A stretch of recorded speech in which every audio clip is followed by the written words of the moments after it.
Lionel Messi, Cristiano Ronaldo e Virgil van Dijk sono i 3 giocatori in corsa per il premio UEFA di calciatore dell'anno per il 2018-2019. Lo ha annunciato l'UEFA sul proprio sito. Il vincitore verrà annunciato insieme alla vincitrice del premio di calciatrice dell'anno e ai vincitori dei premi per ruolo della Champions League giovedì 29 agosto a Montecarlo durante la cerimonia del sorteggio della fase a gironi. Il calciatore della stagione di Europa League verrà invece premiato il giorno seguente.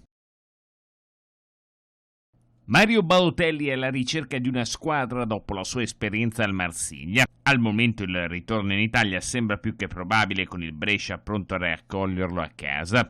Attenzione però anche al Flamengo, anche se il club di Rio de Janeiro era pronto ad accoglierlo come un re, ma alla fine con tutta probabilità farà marcia indietro.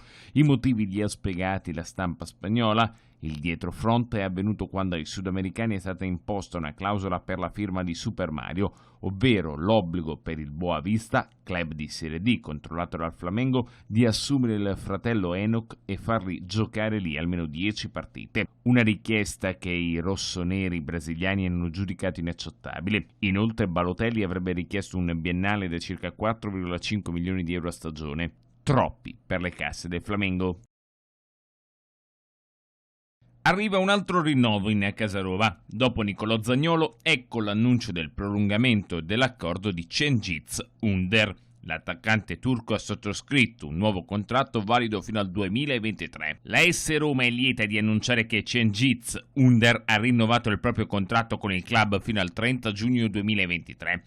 L'esterno turco, classe 1997, è arrivato in giallorosso nell'estate del 2017 e con la maglia della Roma ha finora collezionato 65 presenze e 14 reti. Abbiamo voluto fortemente questo rinnovo perché riteniamo Cengiz un talento puro, ha dichiarato il direttore sportivo della Roma Gianluca Petrachi. Siamo sicuri che nei prossimi anni porterà un grande contributo tecnico alla squadra, esprimendo al massimo le sue potenzialità qui alla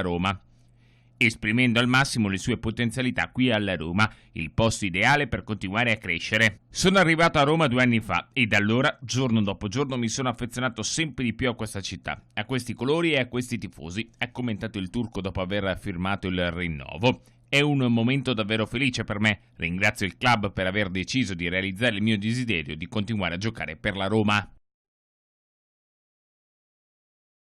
Bandanara sarà protagonista a Tiki Taka, il programma di approfondimento sportivo di Mediaset anche per la prossima stagione.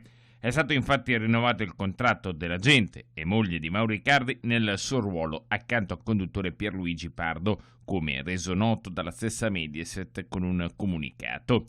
Le novità del parterre di Tiki Taka per la prossima edizione, la 7ª del programma, sono Cristian Vieri e Antonio Cassano, che saranno opinionisti per tutta l'annata. L'esordio, straordinariamente in prima serata alle ore 21:30, è fissato per domenica 25 agosto su Italia 1.